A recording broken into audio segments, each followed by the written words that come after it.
ఎవరు రాజకీయం కాదు కదా, నిద్రలో కూడా శాసనసభ్యులు అవుతామన్న ఆలోచన చెయ్యొద్దు అని ఆనాడు అక్రమ కేసులు పెట్టి ఎందరిని ఎంతమందిని జైలుకు పంపించారు. ఇవాళ వాళ్ళే తన్నుకొని చేస్తున్నారు. ఒకరు కడుపులో కత్తులు పెట్టుకొని కౌగిలించుకుంటున్నారు. ఎవరు అక్కర్లేదు వాళ్ళని వాళ్ళే పొడుచుకుంటున్నారు. విపరీతమైన అవినీతి సొమ్ము వచ్చిన తర్వాత సొమ్ముల పంపకాలలో కుటుంబ పంచాయతీలు ఇవాళ కుటుంబంలోనే ఒకరు సహించుకోలేని పరిస్థితి. ఒకరి మీద ఒకరు యాసిడ్ దాడులు చేసుకోవాలని ఒకరిని ఇంకొకరు నవ్వుతూనే కడుపులో కత్తులు పెట్టుకొని కౌగిలించుకునే పరిస్థితులు ఈ రాష్ట్రంలో దాపురించినాయి. పాపం ఊరికే పోదు. పెద్దలు చెప్పిండ్రు, చేసుకున్న వాడికి చేసుకున్నంత మహానుభావ అని చెప్పిండ్రు. చేసిన పాపాలు ఎక్కడికి పోవు, ఖచ్చితంగా ఆ పాపాలు వెంటాడుతూనే ఉంటాయి. వాళ్ళు అనుభవించి తీరాల్సిందే. ఆయన వెనకాల ఈయన ఉన్నాడని, ఈయన వెనకాల ఆయన ఉన్నాడని నేను ఒక మాట చెప్పదలుచుకున్నాను. అంత చెత్తగాళ్ళ వెనకాల నేనెందుకు ఉంటానయా?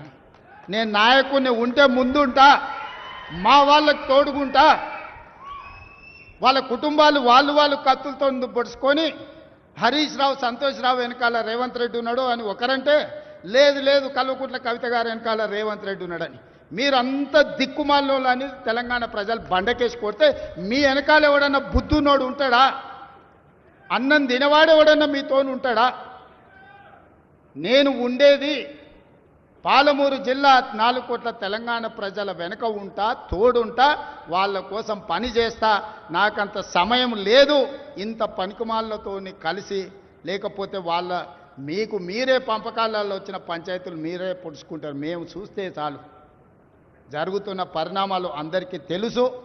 దయచేసి మీ వివాదంలోకి మీ కుటుంబ పంచాయతీలను, మీ కుల పంచాయతీలను మమ్మల్ని లాగకండి. మాకు ఎలాంటి ఆసక్తి లేదు. మిమ్మల్ని ఎప్పుడో ప్రజలు తిరస్కరించిండ్రు. మీరు కాలం చెల్లిన 1000 రూపాయల నోటు లాంటోళ్ళు. కాలగర్భంలో కలిసిపోతుంది ఆ పార్టీ. ఒకప్పుడు జనతా పార్టీ కూడా గొప్ప పేరుండే, కానీ జనతా పార్టీ కనుమరుగైంది. ఆ తర్వాత తెలుగుదేశం పార్టీ ఒక అద్భుతమైన పార్టీ, చాలామందికి అవకాశాలు కల్పించిన పార్టీ. కొంతమంది కుట్రల వల్ల ఆ పార్టీ కూడా ఈరోజు తెలంగాణలో ఒక సమస్యను ఎదుర్కొంటుంది. మరి ఇన్ని దుర్మార్గాలు చేసిన మీరు మాత్రం ఎట్లా మనుగడ సాధిస్తారు? ప్రకృతి అనేది ఉంటుంది, ఆ ప్రకృతి శిక్షిస్తుంది.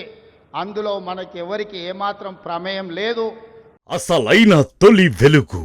ఫాలో వాట్సాప్ @తొలి వెలుగు official.